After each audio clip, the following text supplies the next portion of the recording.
Halo Sobat Semanja, kembali lagi bersama Mondrogeni Podcast Manca. Oke, sebelumnya perkenalan dulu ya.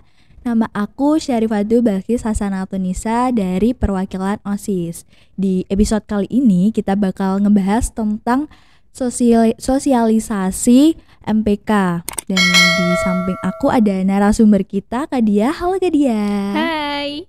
Oke, Kak Dia ini adalah alumni MPK dari tahun 2022 dan 2023. Mungkin kita perkenalan dulu Kak Dia. Oke, sebelumnya kenalin aku Dia Ratris Karkinase, alumni anggota MPK tahun 2022-2023. Oke, mungkin aku bakal tanya seliput tentang Kak Dia sebentar ya. Kak Dia ini udah pernah nyetak prestasi apa aja sih selama sekolah di SMA 1 Cangkringan?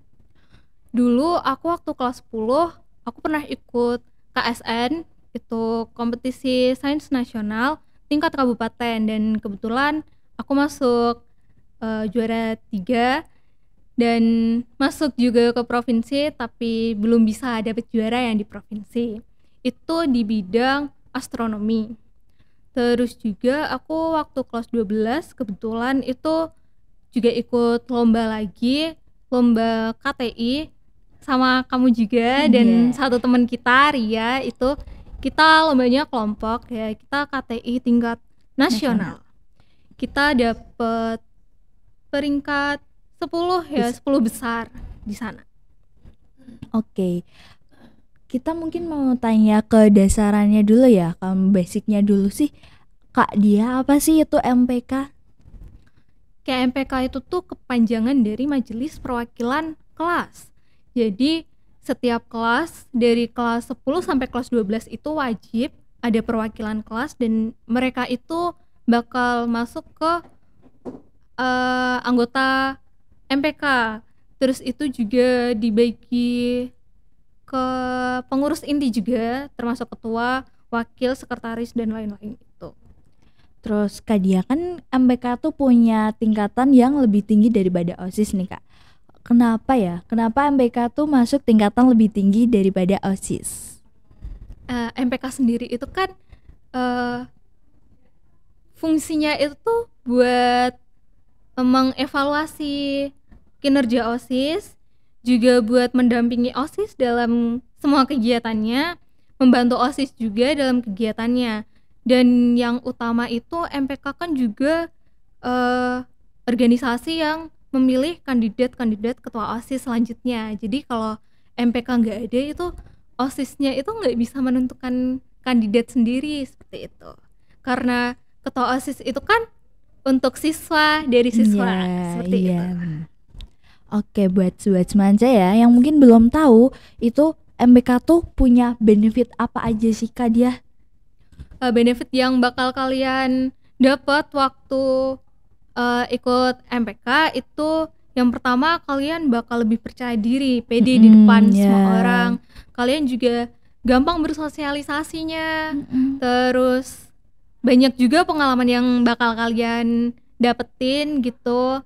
Terus juga di luar sana tuh kan kalau organisasi juga ada perkumpulannya gitu kan. Jadi dari sekolah-sekolah gitu kayak diundangin ketua MPK atau anggota MPK, suruh datang ikut seminar-seminar kayak gitu. Jadi relasi pertemanan kalian tuh bakal lebih banyak seperti itu. Ya.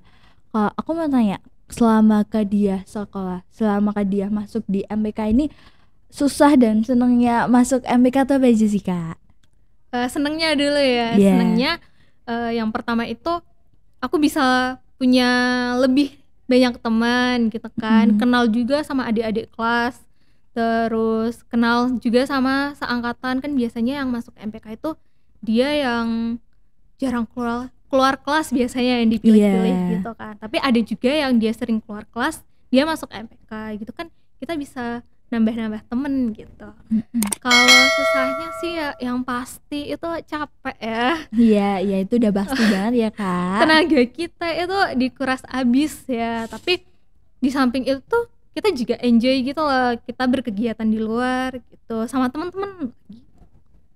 Oke Kak Dia kan ini udah mungkin ya sobat-sobat semanja, Kalau kalian tahu Kak Dia nih public speakingnya udah bagus banget ya, udah Enggak. bagus banget Enggak. nih.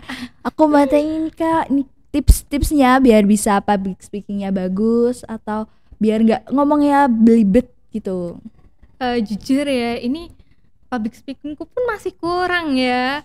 Terus aku ngomong kayak gini pun juga masih belibet. Tapi kalau dari aku sendiri itu jangan takut buat malu.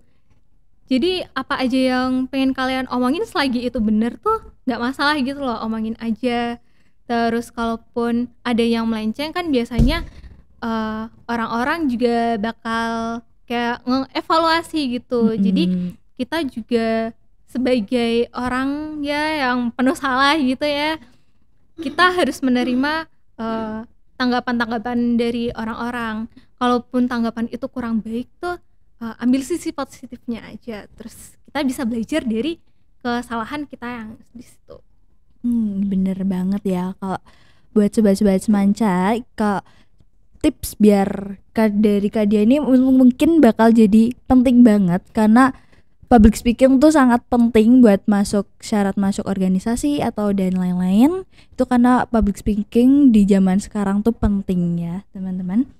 Terus Kak Dia punya ada pesan nggak buat penerus MPK yang selanjutnya atau apa gitu? Pesannya tuh kalian yang mau daftar MPK itu yang pertama itu punya kemauan. Jadi kalau kalian punya kemauan, kalian akan bisa bertanggung jawab dengan sendirinya. Jadi kalau kalian mau kan kalian enjoy juga mau ngelakuin semua kegiatan-kegiatan yang kalian buat gitu. Terus juga kalian juga harus percaya diri juga, jangan malu tentunya. Terus tanggung jawab itu juga paling penting. Jadi mau kalian ikut apapun itu, kalian juga harus punya tanggung jawab, karena tanggung jawab itu suatu kunci kalian dapat dipercaya oleh orang lain. Seperti itu. Bener banget. Oke, buat sobat-sobat semanca nih ya, jangan lupa ikut rekrutmen MPK dari tanggal 1 sampai 5 Agustus tahun 2023, dan ada syarat-syarat dan ketentuannya, yaitu yang utama punya motivasi buat mengikuti organisasi dan punya tingkat kepercayaan tinggi untuk mengikuti organisasi. Oke, mungkin sekian dari saya dan dari Kak Dia. Mohon maaf bila ada salah kata dan sampai jumpa. Dadah. Dadah semuanya.